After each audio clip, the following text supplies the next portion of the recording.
아바라 부를 때 그가 들으시죠. 찬양이 정말 은혜가 되는데요. 네. 하나님 아버지를 찾으면서 울던 기억 누구나 있으실 겁니다.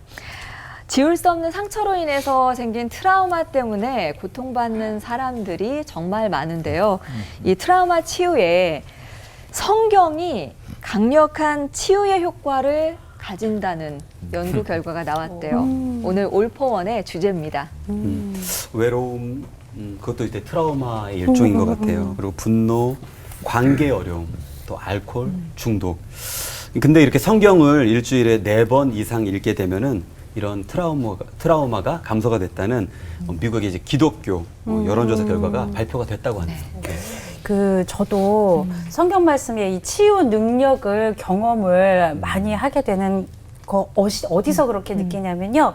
사역 가서 또 뜨겁게 찬양하고 돌아오면 이후에 치유가 되었다라고 하는 그런 뒤로 소식들이 많이 들려져 와서 너무 참 기뻐요. 예. 할렐루야. 할렐루야. 역시 여호와 라파 치유의 아멘. 하나님이시잖아요. 그 올포원 같은 우리의 이 신앙 프로그램들을 보더라도 이 회복이 일어나는 거 종종 들리니까 저희도 막 이렇게 느껴지는 것 같아요. 맞아요. 녹화하면서 힘이 나죠. 맞아요. 네. 그러면 네. 그러면 교통사고가 난 뒤부터 운전대 못 잡고 자율주행 자동차만 기다린 사람은 어떤가요? 아하. 치유 가능성이 있을까요? 그리고 죽음에 대한 공포와 사람에 대한 트라우마도 성경 읽으면 극복이 과연 될까요, 목사님? 내가 그 교통사고 크게 난 적이 있어요. 제가 미국 유학 시절에 나하고 집사람하고 조금만 잘 몰고 가는데 이 한국마을 같은 캐딜락이라고 그러죠. 대형 세단이 박아버려가지고 그냥 막 연기가 막 자욱하고 우리 차는 폐차되고 구급차가 와가지고 우리 집사람 실어가고 그러면서 대형 사고가 한번 났었어요. 근데 지금 뭐 여전히 저는 운전 즐기고 있습니다. 트라우마도 다 네. 치유하셨네요. 궁금하죠? 네. 궁금하면 500원. 아니, 궁금하면 올포원. 오늘 잘 들으시면 네. 트라우마 이길 수 있습니다. 네.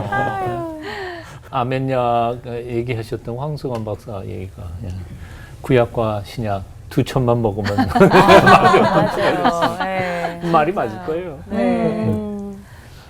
저도 교통사고 하면 너무 많이 나가지고요. 아주 어릴 적에 유치원도 들어가기 전 나이 때 버스 밑에 한번 깔려 있었고요. 그때 거의 죽은 줄 알았는데 살아났고요. 청년 사역할 때 너무 잠을 못 자면서 사역을 무리하게 이렇게 하다가 회의하러 가다가 또 터널 속에서 3중 충돌 사고가 또 났었는데요. 그래서 두려움이 정말 있죠. 운전대 잡으면. 그런데 정말 하나님 앞에 저는 소명을 가진 자는 그것을 이룰 때까지 결코 죽지 않습니다라는 이게 참 은혜가 아멘. 와닿았고요. 그 말씀 이렇게 늘 제 영혼에게 들려주면서 그런 두려움을 넘어섰던 것 같고요. 더 자세한 건 올포원 옆에 오늘 트라우마를 이기신 산 증인분들이 오신 것 같은데요. 성경의 무엇이 평생 안고 가야 될 짐처럼 여겨졌던 트라우마를 다독이고 또 치유시켜서 벗어나게 됐는지 여러 사례와 말씀을 통해서 오늘 해결하실 수 있을 것 같습니다. 구체적인 이야기 설교에서 들어볼 텐데요. 이건우 목사님 설교부터 청해드릴게요.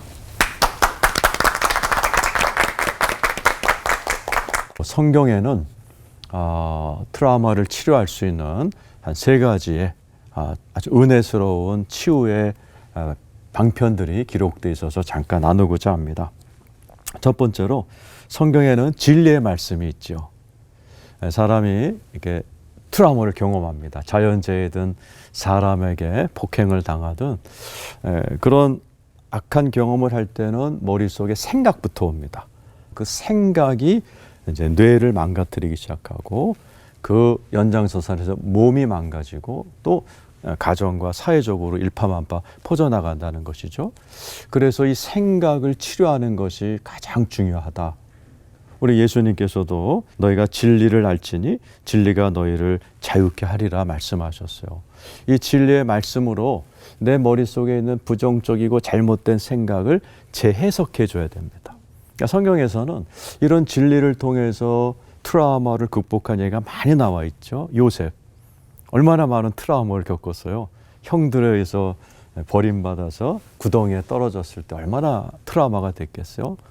또 낯선 곳을 팔려갈 때 얼마나 또 그게 상처가 됐겠고, 누명씌어서 감옥 갈 때 얼마나 힘들었겠어요. 극복해내죠. 그때 한 유명한 말이 창세기 45장 7, 8절에 하나님이 큰 구원으로 당신들을 구원하시려고 나를 먼저 이곳에 보냈습니다. 당신들이 아니라 하나님이 보낸 겁니다. 또 창세기 50장 마지막에도 당신들은 날 해하려고 했으나 하나님이 나를 구원하셔서 이렇게 왔으니 당신들이 아니요 하나님이 나를 보냈습니다. 라고 요셉이 꿈을 해석하는 은혜를 받았는데 자기의 트라우마도 해석해냅니다. 그걸 요셉은 트라우마를 극복하고 자기를 해하고자 했던 형제와 자녀들을 다 사랑으로 끌어안는 넉넉한 모습을 보여주지요. 아까 동방현주님 얘기하신 것처럼 말씀을 통해서 치료받는 경우가 많습니다. 두 번째로 성경에는 우리에게 성령님의 치유를 소개하고 있습니다. 트라우마의 3대 증상이 있대요. 플래시백이라고 그래서 자꾸 그 상처가 떠오르는, 그래서 너무너무 못 견디게 만드는 게 첫 번째고, 두 번째는 몸에 긴장이 온다는 거죠. 그래서 불면증을 많이들 시달리게 되고, 세 번째는 정신 나간 사람 멍해진다는 거죠.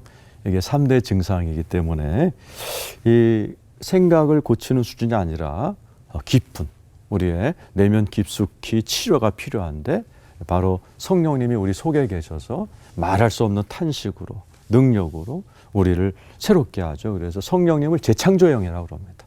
창조하셨지만 트라우마 같은 걸로 깨져버린 우리의 영혼을 치료하는 데는 성령님의 터치가 참 중요합니다. 저희 교회에 아버지가 유전병으로 그냥 그 다리가 불편하셔가지고 목욕탕에서 쓰러져 돌아가신 가정이 있습니다. 그 아들이 그 장면을 본 거예요. 그게 트라우마가 돼서 목욕탕에 못 들어가는 거예요. 그런데 저희 교회에서 이제 말씀이 끝나고 주일날 기도하는 시간에 그분의 간증입니다. 그 가족들이 다 오셔서 하는 말이, 기도 시간에 성령님이 자기를 확 이렇게 감싸왔는데 온몸이 상쾌해지면서 그 트라우마가 온 데가 이제 사라졌다는 거죠. 자연스럽게 화장실에 드나든다. 그래서 온 가족이 감사해야 하는 것을 보았습니다. 세 번째로 성경은 우리에게 사랑의 치유를 가르쳐 줍니다. 우리나라 트라우마 학회가 있습니다. 그 학회장이 있으세요. 김준기 박사님이 강의 시간에 이렇게 질문하세요. 트라우마의 반대가 뭔지 아세요? 혹시 아세요? 트라우마의 반대. 사랑입니다. 그러시더라고요. 트라우마는 사람들에게 상처를 받았기 때문에 사랑으로 보듬어 주는 것이 반드시 트라우마를 이겨내는데 중요하다라는 것이죠. 그래서 사람은 사람을 만날 때 이상해요. 반가운 사람 만나면 밥맛이 좋아지고 엔돌핀이 올라옵니다. 교회 안에는 아가페 사랑을 갖고 있는 성도들이 많이 계십니다. 그 성도가 성도를 제대로 만났을 때 치유가 일어나게 되는 거죠. 성경에 보면 다윗이 강제로 결혼이 해산이 되죠. 사울이 죽이려고 할 때 미갈과 헤어지고 이제 먼 길을 떠나는 그 트라우마 과정에서 요나단이 찾아와 격려하는 순간 다윗이 힘을 내더라. 그러니까 사람이 최고의 보약 같은 역할을 할 때가 있습니다. 성경에서는 이와 같이 진리의 말씀으로 우리의 트라우마를 재해석하고 망가진 몸과 마음을 재창조하고 또 사랑으로 보듬어주는 그러한 예들로 꽉 차 있습니다. 우리 시청자 여러분들께서도 하나님이 주시는 진리의 말씀으로 또 성령님의 역사로 사랑으로 여러분의 크고 작은 트라우마를 다 이겨내시는 여러분 되시기를 축원합니다. 하나님 아버지, 저희들에게 성경을 허락해 주심을 감사합니다. 성경에는 우리의 트라우마를 극복하는 진리의 말씀, 성령님의 역사, 사랑이라는 놀라운 은혜로 가득하오매 이 은혜를 가지고 트라우마를 치유받고 또 트라우마를 경험하고 있는 우리 성도들, 이웃들을 찾아가 트라우마를 치료하는 도구들로 귀하게 쓰임받게 하여 주시옵소서. 아멘. 예수님의 이름으로 기도드리옵나이다. 아멘. 남유다 왕국의 위대한 종교 개혁을 했던 왕이 둘이 있는데 그 중에 한 사람이 바로 요시야 왕이었습니다. 근데 요시야만큼 불행했던 사람은 또 없었을 것이라고 생각해요. 조부가 개혁자 히스기야 왕이었죠. 왜 유명한 사람이잖아요. 그리고 그 아들인 므낫세, 그리고 그 아들인 아몬, 므낫세, 히스기야, 증조부부터 조부, 아버지 그랬는데 히스기야인 것만큼 훌륭하지 않았어요. 할아버지도 그렇고 아버지도 그렇고 아주 엉망이었어요. 읽어보면. 그러다 보니까 얼마나 엉망이었는지 하면 자기 아버지 아몬 왕이 왕위에 올라간 지 2년이 못 돼가지고 밑에 있는 신하들이 암살해서 죽여버렸어요. 그러고 왕위에 오른 사람이 바로 요시야예요. 8살 때.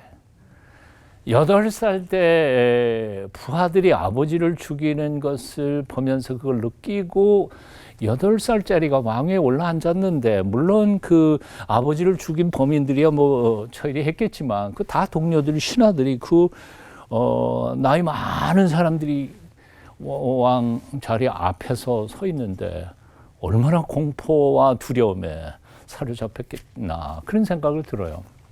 성경에 보면 그 8살 때부터의 기록이 8년 동안의 기록은 전혀 없어요. 아무것도 없어요. 근데 8년이 지난 16살 때에 최초로 그의 기록이 역대하 34장 3절에 이렇게 적혀 있어요. 아직도 어렸을 때, 곧 왕위에 있은 지 8년. 그러니까 8살에 왕이 올라갔으니까 8년 됐으니까 16살. 거기에 뭐라고 기록되어 있냐면 그의 조상 다윗의 하나님을 비로소 찾고, 다윗 조상이 찾던 그 하나님을 찾기 시작했다. 16살 때. 아주 짧은 한 줄이지만 굉장히 깊은 뜻을 가지고 있어요. 누구를 찾았냐? 하나님을 찾았다는 거예요. 부하들에게 아버지가 죽임을 당하는 꼴을 보면서 8살 어린 나이에 왕위가 된 이 요시야가 누구를 믿을 수 있었겠어요? 일가 친척 누구를 믿겠어요? 형, 동생 뭐 누구를 믿겠어요? 신하들을 믿겠어요? 아무도 못 믿어. 다 언제 나를 죽일지 모르는 공포스러운 그 분위기 속에서 그가 찾아 나선 것은 우리 조상 다윗에 찾았던 그 하나님 여호와, 그분을 찾을 수밖에 없었어요. 살 길은 그 길밖에 없었으니까. 성전을 찾아갔어요. 근데 할아버지하고 아버지가 쑥밭을 만들어 놓는 바람에 성전 완전히 엉망이었어요. 그러니까 그 16살 어린 나이에 밑에 있는 몇 사람들하고 마음에 하는 사람들하고 성전 청소를 시작하죠. 왕이 청소를 시작하니까 옆에서 몇 사람이 붙어서 청소하죠. 그러다가 율법책을 찾아내요. 그리고 율법책을 읽는 중에 자기를 향하신, 민족을 향한 하나님의 뜻을 발견하게 돼요. 펑펑 울면서 개혁을 다시 시작하는 게 바로 요시야 임금의 왕이었습니다. 아무도 믿을 수 없고 누구도 의지할 수 없는 상황에서 그가 찾았던 하나님, 그래서 만난 그 하나님, 그리고 자기를 향하신 하나님의 비전과 꿈을 깨닫자 그 트라우마, 죽음에 대한 공포, 어른들에 대한, 신하들에 대한 공포를 해결하고 자유함을 얻게 되고 그 일을 감당하는 귀한 일꾼이 되는 거죠. 이렇게 결론을 맺어봐요. 트라우마, 이거 트라우마인데, 그리고 자꾸 생각하다가 보면 진짜 트라우마야. 거기 잡히면 안 된다고 생각이 들어요. 덮고 일어서야 돼요.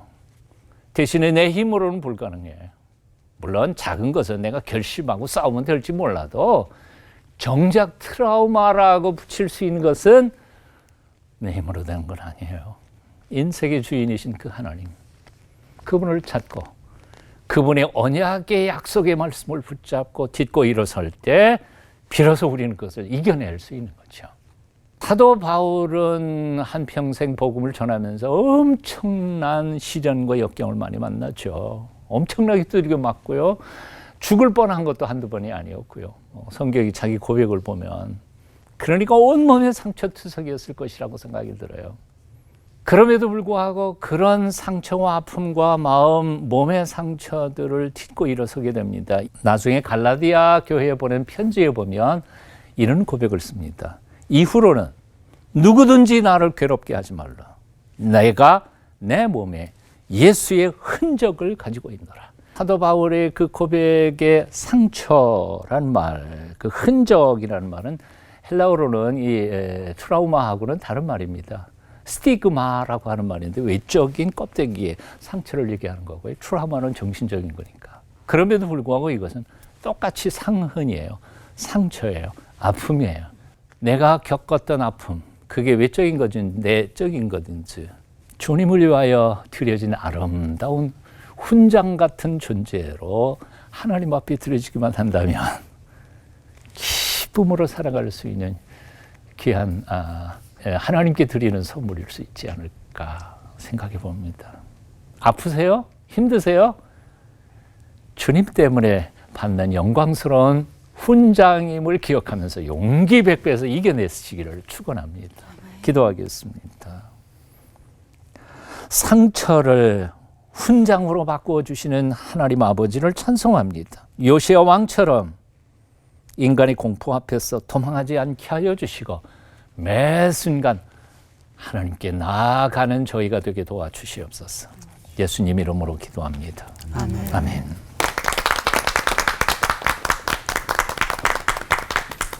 여러분, 트라우마 다 있으시죠? 예, 저도 트라우마로 아주 꽉 찬 존재입니다. 트라우마를 생각하면서 개인적으로 트라우마 3종 경계를 생각해 봤습니다. 저의 첫 번째 트라우마는 공부 못하는 아이 트라우마였습니다. 형, 누나, 저 남동생 4명이 초등학교를 같이 다니고 있었습니다. 그런데 나머지 형제들은 다 앞에서 3등 안에는, 세 손가락 안에는 다 들어갔습니다. 근데 저는 뒤에서 손가락 안에 들어갔습니다. 그래서 늘 공부 못하는 열등감, 피해 의식에 힘들었던 것 같아요. 그런데 어느 날 다윗에 대해서 묵상하다가 이 트라우마의 치유를 경험합니다. 다윗은 사실 굉장히 초라한 어린 시절을 보냅니다. 형들과는 달리 다윗은 양치기를 하면서 늘 광야 빈들에서 보내죠. 제대로 된 훈련, 교육 받지 못한 것 같습니다. 그런데 놀라운 것은 골리앗과 전투 현장에서였습니다. 다윗 안에는 두려움이 보이지 않습니다. 오히려 형들은 다 숨어 있는데 왕까지도 두려워하는데 다윗은 오히려 당당하게 골리앗과 싸웁니다. 근데 제가 본 모습은 바로 그 전장면입니다. 왕의 투구, 왕의 갑옷 다 벗습니다. 왕의 칼 내려놓습니다. 세상이 다 좋아하는 건데 오히려 다윗은 그것을 다 내려놓고 자기 다움으로 승부하는 것입니다. 그것이 바로 양치기 시절에 맹수와 싸우면서 실력을 키웠던 물매와 돌로 골리앗을 맞서 싸우는 것입니다. 제가 이 부분을 여러 차례 묵상하다가 누구와 비교하는 인생이 아니라 나답게 살면 되겠구나라는 생각을 하게 되었습니다. 그러면서 나다움을 찾아가는 실험을 하게 되었습니다. 그리고 시간이 지나서야 깨달았습니다. 오히려 제가 공부를 못하고 또 여러 아르바이트와 직장 생활을 했던 경험들이 다 목회의 재료가 되었구나. 상처가 영어로 스카라고 하고 별은 스타죠. C하고 T의 차이인데 이 상처가 하나님의 말씀 안에 깊이 들어가니까 오히려 별로 바뀌는 경험이 일어나더라는 것이죠. 저는 여러분의 상처가 별이 되는 은혜가 있기를 축원합니다. 두 번째 트라우마는 외상에서 시작됐습니다. 염소 죽을 끓이다가 제 손이 펄펄 끓는 가마솥에 빠진 거예요. 칼로 호박을 쿡 찔렀는데 그 호박이 빗나가면서 펄펄 끓는 물 속에 손이 완전히 잠긴 거죠. 근데 그때가 겨울이어서 나일론 소재의 잠바를 입고 있었습니다. 그러니까 이 잠바를 벗기려고 하니까 잠바만 벗겨지는 것이 아니라 살 가죽이 다 벗겨진 거예요. 얼마나 아팠는지 아직도 그때 기억이 납니다. 제 한쪽 손은 그래서 흉터로 가득합니다. 그것이 부끄러웠어요. 흉터를 다른 사람에게 보여주기가 싫은 거예요. 그래서 그 흉터가 제게는 내적인 상처인 트라우마가 되었습니다. 어느 날 성경을 읽다가 바울이 내 몸에 예수의 흔적을 가졌노라 하는데 이 흔적이 스티그마거든요. 문득 그런 생각이 드는 거예요. 내 몸에 이 흉터? 이것도 스티그마가 될 수 있겠네? 왜냐하면 제가 키우던 염소를 사랑해서 염소죽을 끓이다가 받은 상처거든요. 흉터거든요. 그러니까 이게 스티그마가 될 수 있다는 생각이 드는 거예요. 그러면서 그런 생각이 들었어요. 내 삶에 가득한 여러 인생의 흉터들이 우리 주님께 연결될 때 이게 스티그마, 흔적이 될 수 있겠구나. 내 상처에 머물지 말고 주님을 따라가는 삶을 나는 살아야겠구나 하는 생각이 들었습니다. 제 세 번째 트라우마는 엄치, 박치 트라우마입니다. 저는 경상도여가지고 발음이 잘 안 됩니다. 게다가 엄치, 박치여가지고요.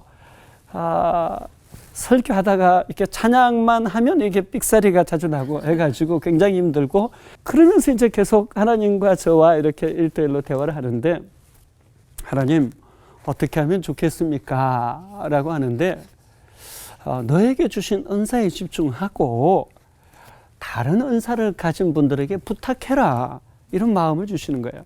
그래서 제가 그날 깨닫고 바로 찬양 지휘자님께 찬양 부분을 부탁드리고 또 찬양을 잘하는 사역자들에게 찬양을 좀 해달라고 부탁드렸습니다. 저 혼자 하는 것이 아니라 오히려 부탁을 드려서 잘하는 분들이 하게 되니까 오히려 찬양을 통해서 제가 은혜를 누리는 거예요.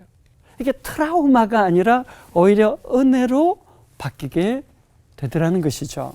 여러분이 못하는 것이 있다면 그 못하는 것에 자꾸 집중하지 마시고 여러분이 잘하는 것이 무엇인가 그 잘하는 것에 집중하고 못하는 것은 다른 사람들에게 도움을 청하십시오. 그래서 서로 하나님을 기쁘시게 하는 일에 힘썼으면 좋겠습니다. 그래서 여러분 한 분 한 분 안에 있는 트라우마가 트라우마로 끝나는 것이 아니라 간증이 되어지고 고백이 되어지고 지체됨의 기쁨을 맛보는 은혜로 이어졌으면 좋겠습니다. 기도하겠습니다.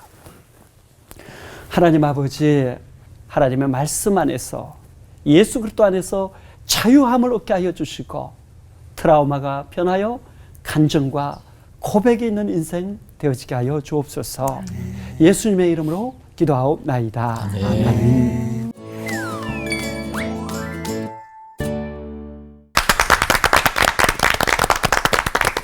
우리에게 나쁜 일이 일어나는 건 우리의 잘못은 아니죠. 사고와 상실과 고통으로 그 겪는 트라우마가 남는 건 어쩌면 죄로 인해서 깨어진 세상에서 사는 한은 우리가 참 피할 수 없는 그런 사실인 것 같습니다. 그래서 우리가 한번 성경 안에서 피할 수 없는 그 트라우마를 말씀으로 잘 헤쳐나간 그런 케이스를 한번 좀 찾아보면 어떨까 싶은데요. 아무개가 가진 트라우마의 정체는 뭐였고 어떻게 성경적으로 치유 회복될 수 있었는지 우리 구체적으로 좋은 예들을 좀 부탁드립니다, 목사님. 네, 다윗의 얘기를 한번 할게요. 다윗에게 여러 번의 트라우마가 있었죠. 가정이 깨어지기도 하고 장인의 살해 협박에도 시달리기도 했지만 자기 아들이 그냥 반란을 일으킨 압살롬의 반란. 밤중에 그냥 머리 풀어헤치고 맨발로 도망 나와야 했고 오래 준비된 모반이었기 때문에 자기가 이렇게 아끼던 신하들도 다 등을 돌려버리고 또 압살롬이 자기의 여자들을 대낮에 성폭행하는 것을 그냥 공개적으로 해버리는 것을 듣게 된 이 다윗에게는 엄청난 트라우마였을까라고 생각이 돼요. 그날 쓴 시편이 시편 3편과 4편입니다. 4편은 자기 전에 쓴 시편이라고 듣는데 거기에 보면은 이런 표현이 있어요. 내 마음에 주신 기쁨은 포도주를 주실 때보다 더 큰 기쁨이 있고 내가 평안히 눕기도 하고 자기도 했다. 아니 이런 트라우마 가운데서 어떻게 그런 기쁨, 평안을 누릴 수 있는가. 이게 이제 오늘 주제인 성경 트라우마를 극복하는, 그러니까 다윗 그러면은 주야로 말씀을 묵상하던 그러한 습관이 이 트라우마를 이겨낸 것 같아요. 그 1절에 보면은 이렇게 선포합니다. 하나님께 기도할 때 내 의의 하나님이요 이렇게 불러요.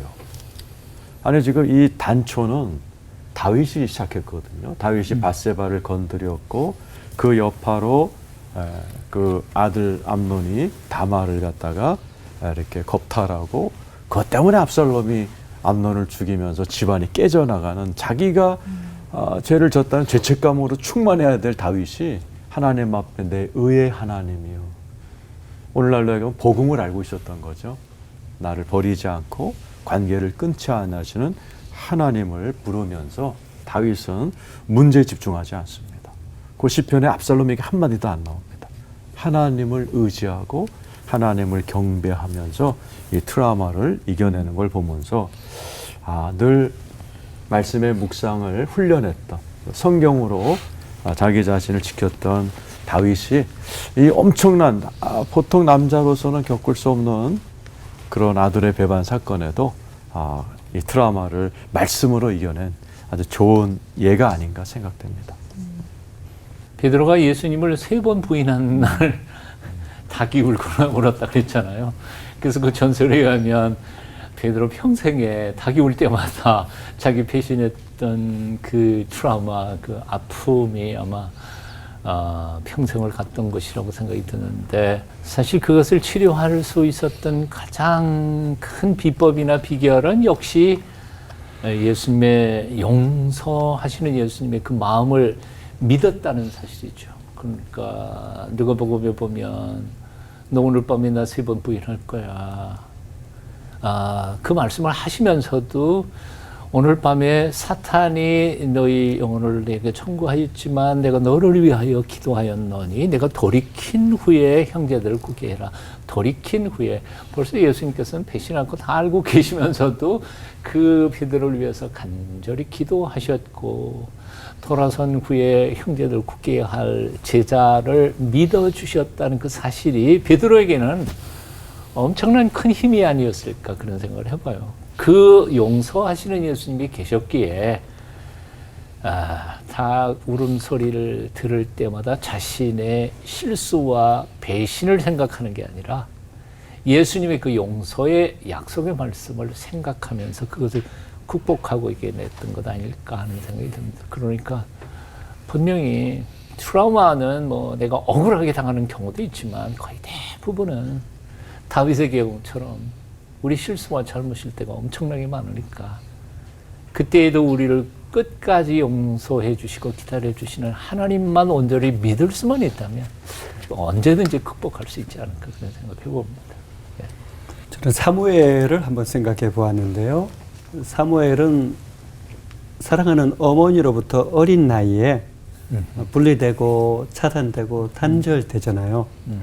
그리고 사무엘하고 같이 주로 대다수의 시간을 보냈던 사람이 엘리 제사장이었고 홈리와 비느하스였잖아요.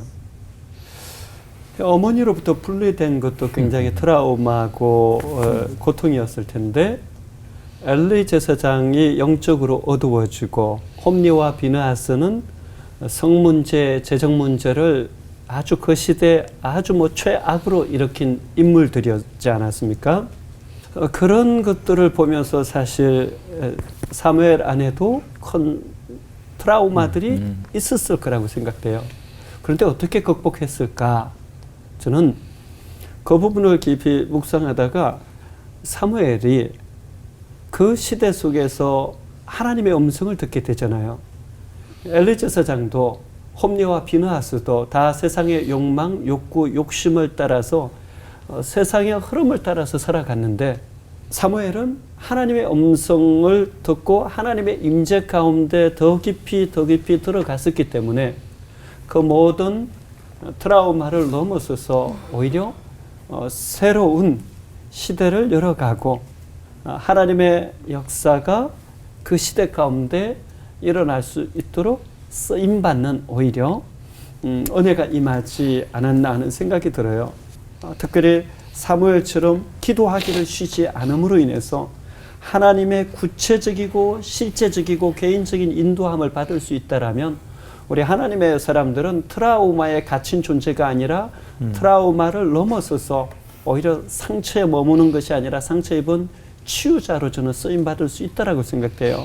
그런 의미에서 우리 시대 과제 중에 하나는 하나님의 더 깊은 임재 속에 들어가고 하나님의 그 말씀을 통해서 하나님의 음성 듣는 성령의 감동과 막 교통 교제를 실제적이고 구체적으로 모든 목회자나 성도들이 경험하는 것이 아닐까 하는 생각을 해봅니다. 성경 속의 새 인물을 예로 들어주셨는데 지금 오늘 우리에게도 성경이 그런 치유의 역사를 일으킬 수 있겠다는 생각이 들었습니다. 이번에는 요즘에 우리가 고민하는 문제들에 좀 실질적으로 초점을 맞춰서 질문을 드려보면 좋겠습니다. 네, 실질적인 질문. 그래서 준비했습니다. 네. 트라우마를 벗어나게 하는 성경의 힘을 똑똑히 알기 위한 질문 타임. 네, 이 트라우마가 생긴 사람들을 이렇게 하나님과 공동체로부터 분리시켜 버리잖아요. 근데 이거는 목사님께서는 오히려 교회 공동체 안에서 사람이 사람을 치유한다고 하셨는데 어떤 원리인지 그 예를 좀 들어주시면 많은 도움이 될 것 같습니다. 그 원리라면 이제 예수님이 이 땅에 계실 때는 온갖 병을 다 치료해 주셨죠. 근데 문제는 예수님이 여기 안 계시다는 얘기죠. 그 예수님 지금 어떻게 하고 계실까요? 그러니까 이제 아주 유명한 몰트만이라는 신학자는 오늘날 예수는 교회로 존재하신다. 아주 유명한 얘기를 했고 또 에베소서에도 교회는 그의 몸이다. 이렇게 표현되어 있죠. 교회 공동체가 그것을 감당할 수 있는 힘이 있는 거죠. 한 예를 말씀드리면 제가 미국에서 한 3년 목회를 했어요. 이제 교단은 다르지만 그 목사님이 아프셔갖고 이제 교회가 문 닫을 교회인데 이제 저에게 공부 끝날 때까지만 설교 좀 해달라 그래서 8명 남은 교회를 제가 맡아서 한 100명쯤 됐을 때였습니다. 예배, 주일날 예배를 드리는데 난리가 났어요. 뒤쪽에서. 새로 오신 엄마랑 딸내미가 들어왔는데 그 딸내미가 그 뒤에서 막 난장판을 넣은 거죠. 알고 보니까 이제 트라우마로 인해서 정신질환이 온 자매였습니다. 그래서 아무 교회에서 안 받아줘서 얘기를 들어보니까 그럴 만도 해요. 그 자매가 난동을 부려갖고 헬리콥터 경찰이 뜨기도 하고. 네, 근데 우리 교회로 오신 거예요. 그래서 그 자매를 보내놓고 긴급 회의를 했습니다. 이 사람을 돌보려면 누군가가 희생을 해야 되는데 할 사람 아무도 손을 안 들어요. 교육자를 뽑겠다. 그래서 교육자를 뽑아서 이분은 출근을 이 집으로 한다. 그래서 이제 신문 광고를 냈더니 이력서 3장이 들어왔어요. 그중에 제가 이혼한 전도사를 뽑았습니다. 난리 났죠, 장로님들이. 왜 이혼한 여자를 뽑냐. 아픈 사람 마음 아픈 사람이 안 돼요. 이제 그때는 뭐 무슨 말 해도 다 들어주시더라고요. 그래서 50이 약간 넘으신 이혼 경력이 있는 아주 훌륭한 분이 오셨어요. 그래서 그분은 출근을 그 집으로 했습니다. 왜냐하면 정신질환자를 딸로 둔, 자녀로 둔 부모님들은 소원이 낮잠 자는 겁니다. 그리고 딸 걱정 안 하고 시장 가는 게 소원이 있어요. 미장원 가는 게. 그렇게 해드려라. 그래서 이분은 그곳에 가셔가지고 이제 딸을 맡아서 한나절 돌보고 그러면 어머님은 이제 쇼핑도 가고 미장원도 가고 또 제가 찾아가서 기도도 해드리고 그러면서 참 놀라우게 회복이 됐어요. 제가 삼각형 안에 들어가라 그랬어요. 교회의 기도를 꼭 받아야 되고 부모님들은 포기하면 안 되고 의사의 도움도 받고 이 삼각형 안에만 들어가 있으면 회복됩니다. 또 교회가 뜻을 받들어서 참 그 가정을 사랑해 줬고 또 아주 잘 돌봐드렸습니다. 그래서 그 자매가 회복이 되기 시작하고 다시 대학도 가고 그러면서 참 교회라는 공동체가 아무것도 아닌 것 같지만 사람을 치유하는 사랑의 힘이라는 게 흐르는구나. 그래서 트라우마는 사랑이 필요하다는 것을 이렇게 제가 지금 경험을 통해서 이렇게 자신 있게 말할 수가 있습니다. 네. 그러면 제가 그 트라우마 재해석의 산증인이라고 부르고 싶은 우리 이상관 목사님 조금 살짝 답답한 질문 한번 드려보도록 하겠습니다. 그 예수 믿고 기억이 새로워지는 재개념화가 됐다고 하는데도 트라우마가 그대로인 분들이 실제로 좀 계시더라고요. 근데 극복하지 못하는 경우는 어떤 경우이고 극복한 경우는 또 어떤 경우일까요, 목사님? 이 질문 한번 답을 듣고 싶습니다. 네, 두 가지 핵심적으로 정리하면 하나는 나 속에 갇혀 있지 말고 예수 그리스도의 십자가, 예수 그리스도의 보혈이라는 사랑에 충분히 치유되고 회복되기까지 적셔야 한다. 두 번째는 감정에 머물지 말고 정말 하나님의 관점으로 끊임없이 그 문제를 해석하면서 그 문제가 해석될 때까지 하나님의 은혜에 깊이 잠겨서 감정이 감사로 바뀌기까지 그 씨름을 멈추지 말라고 하고 싶어요. 만약에 그렇게 하지 않으면 늘 다람쥐 쳇바퀴 도는 것처럼 그 속에서 헤어나지 못합니다. 조금 올라가는 것 같다가 금방 떨어지고 올라가는 것 같다가 금방 떨어지는 거거든요. 그래서 그 두 가지를 꼭 붙들고 저는 씨름한다라면 예수 그리스도 안에 있는 자에게는 결코 정죄함이 없고요. 하나님 안에 있는 인생에게는 모든 것이 합력해서 선을 이룬다라는 이 믿음 가지고 한 걸음 한 걸음씩 힘들더라도 꼭 나아갔으면 좋겠습니다. 감정이 아니라 사실을 붙들고 나아갔으면 좋겠어요. 서정호 목사님 설교 들으면서 와, 이 트라우마를 하나님은 심지어 트라우마도 쓰시는구나, 반자기가 쓰실 수 있구나라는 이제 생각이 들면서도 과연 이 트라우마를 통해서 반전을 생각하시는 하나님의 뜻과 섭리는 어디에 있는지까지 알려주시면 더욱더 큰 도움이 될 것 같습니다. 내가 어렸을 때 자라면서 듣던 얘기들이 전부 다 전쟁과 죽음 뭐 이런 거였죠. 친척들 죽고 뭐 등등등등에 대한 죽음에 대한 공포. 형들 죽던 얘기, 누나 죽던 얘기, 뭐 그게 뭐 어른들에게는 얼마나 큰 충격이었어요. 그러니까 내 앞에서 얘기를 하는데 나는 그게 그러면 나는 다음에는 내 차례인가 그런 생각도 들고 얼마나 부모님도 그게 충격이셨는지.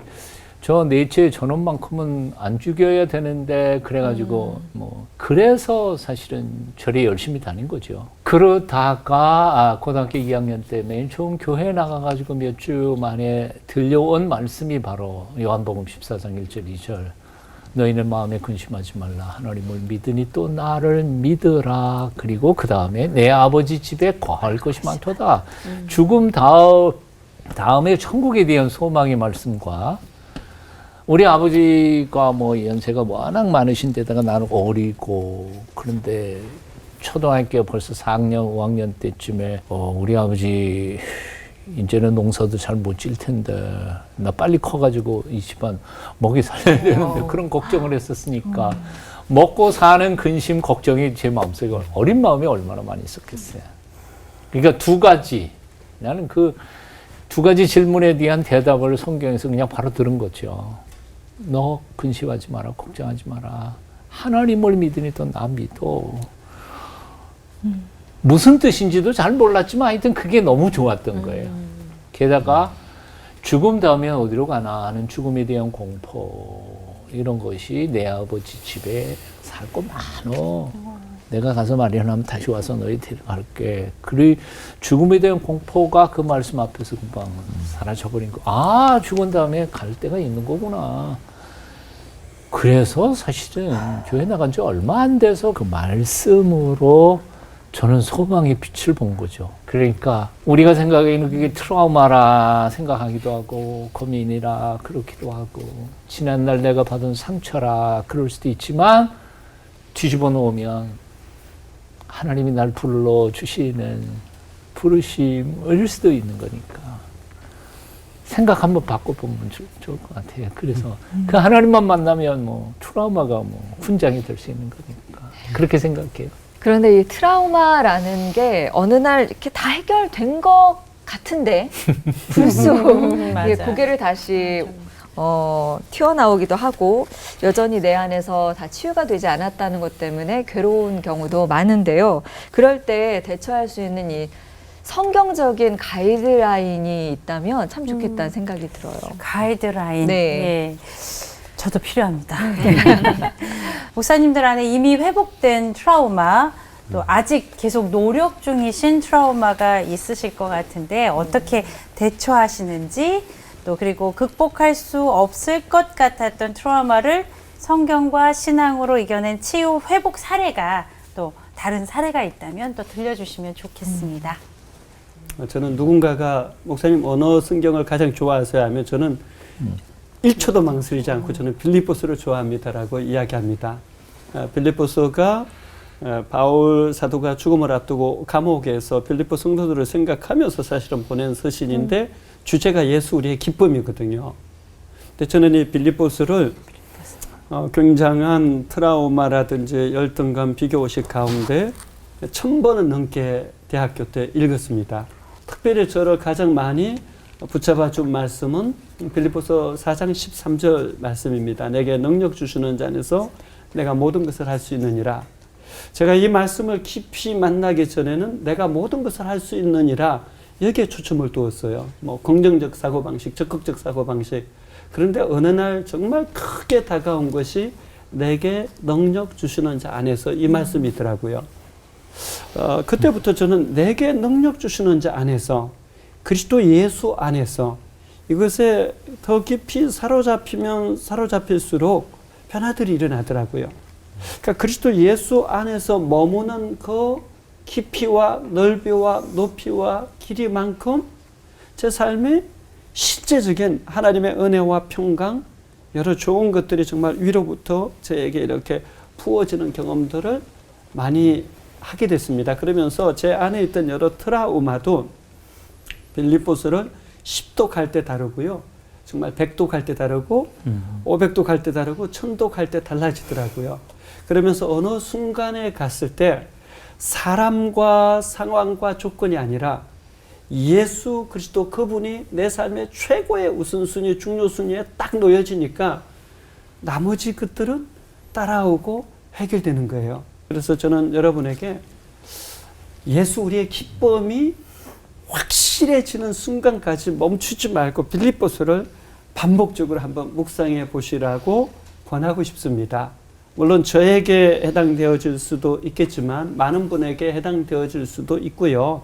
어떤 분에게는 그것이 시편이 될 수가 있고 또 다른 서신이 될 수도 있을 거라고 생각합니다. 중요한 것은 여러분이 지속 반복 집중해서 말씀을 묵상하다가 나를 위해서 주시는 말씀이라고 생각하면 여러분을 치유시키고 회복시키기까지 그 말씀에 깊이 빠지라고 권하고 싶습니다.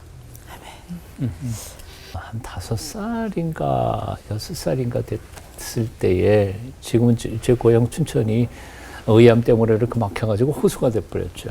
근데 호수가 되기 이전에는 물살이 굉장히 셌어요. 소양강이. 그 얕은 데에는 칡렁쿨 같은 게 이제 이쪽에서 저쪽으로 이렇게 자라기 때문에 그 자라는 칡렁쿨을 붙잡고 수영을 못해도 얕은 데에서 이렇게 건너 다니기도 하고 그랬죠. 동네 형들이 가는 바람에 나도 그냥 따라간다고 가다가 소양강 한복판에서 그게 끊어져 버렸어요. 양쪽 다 끊어져 가지고 저는 그 물살에 허리쯤까지 찼으니까 그 물살에 휩쓸려 가지고 떠내려갔죠. 떠내려가다가 물살에 휩쓸려서 가는데 깊은 데로 가니까 머리가 무거우니까 밑으로 내려가고 수영은 전혀 못했고요. 발만 꼭대기 뜨고 왜 머리가 밑으로 내려갈까 그러다가 기절해 버렸어요. 생각을 하시다가 갔지. 완전히 간 거예요. 그러고 나니까 뭐 동네 형들이 쫓아가가지고 동네에서 그물 가지고 나오고 뭐 그래서 아마 저 멀리 뭐 몇 킬로인가 내려가지고 뭐 그물질 해가지고 저를 다시 건져내서 고기 잡는 그물로 건져내서 인공호흡해서 뭐 살려냈대요. 물에 대한 공포가 있었죠. 그건 뭐 죽었다 다시 살아났으니까요.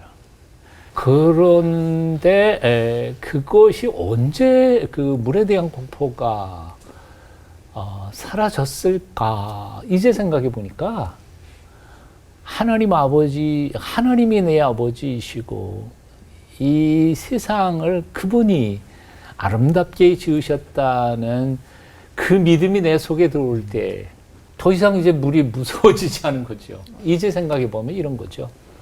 하나님, 그분과의 온전한 만남이 있고 그분에 대한 확신과 믿음이 있다면 뭐 트라우마 어떤 거라도 다 극복될 수 있지 않을까 하는 생각이 듭니다. 비결은 따로 없는 거라는 생각이 들어요. 네. 저도 이제 트라우마를 좀 심하게 받아서 제가 한 4년 동안 신경정신병원을 다녔던 경험, 제가 뭐 처음 듣는 것처럼. 근데 저는 이제 우리 목사님 빌립보서지만은 저는 그때 은행 다닐 때인데 제 윈터 목사님이란 분이 에베소 강해하는 테이프를 듣고 제가 거기서 실마리를 얻고 치유를 받았습니다. 그 에베소 강해 가운데 우리의 치료에 근원이 되시는 성령님의 기쁨이 내 안에 와 있다는 거예요. 아까 치유의 가이드라인을 얘기한 두 가지 가이드라인을 거기서 받았습니다. 내 안에 기쁨의 근원이신 성령의 기쁨이 와 있는데 그것을 막고 있는 것을 우리가 해결해야 된다. 그것을 성령님이 도와주신다. 그래서 성령님의 도움으로 무엇이 막고 있는지 그 기억을 떠오르도록 기도하고 그것을 하나님께 토해내는 그러한 기도를 하고 또 하나님이 말씀과 은혜로 나를 치료하도록 하나님의 은혜를 구하는 것. 이 두 가지를 가지고 한 달, 두 달, 석 달, 넉 달 하는 사이에 어느 날이죠. 제가 8개월째 되는 날 성령님께 내가 왜 이 젊은 나이에 정신병원에서 약을 먹어야 됩니까? 제 마음속에 꼭 치료돼야 될 상처가 있으면 떠오르게 하십시오 그러는데 제가 나중에 알았어요. 너무나 충격적인 트라우마는 내가 나를 보호하기 위해서 무의식 속에 숨겨놓는답니다. 한 번도 기억나지 않은 상처가 떠오른 겁니다. 어렸을 때 너무나 충격적인 그 충격적인 기억이 떠오르면서 제가 하나님께 울부짖는 가운데 제가 처음으로 하나님의 음성을 들었어요. 그 음성이 저에게 임하는 순간에 저를 괴롭혔던 우리 새어머니가 용서가 됨과 동시에 정말 이 머리가 뚜껑이 열리는 것처럼 하늘에서 시원한 성령의 물인지 기름인지 불어오고 그것이 내 배에서 터져나가기를 한 20분 정도 경험을 했습니다. 그때 놀라운 치유를 경험했죠. 그날로 제가 이제 신경정신병원에서 해방이 됐고 자유케 돼서 제가 이런 트라우마를 극복할 수 있게 되었습니다. 그래서 참 이 말씀이라는 것이 참 위대하고 말씀 속에서 우리가 치료받지 못할 트라우마가 없다. 그렇게 말할 수 있을 것 같습니다. 인간적인 노력으로는 할 수 없는 일이고 한계가 있겠지만 하나님 그리고 성령님께서 도와주신다면 희망이 있다는 이야기를 해주셨고요.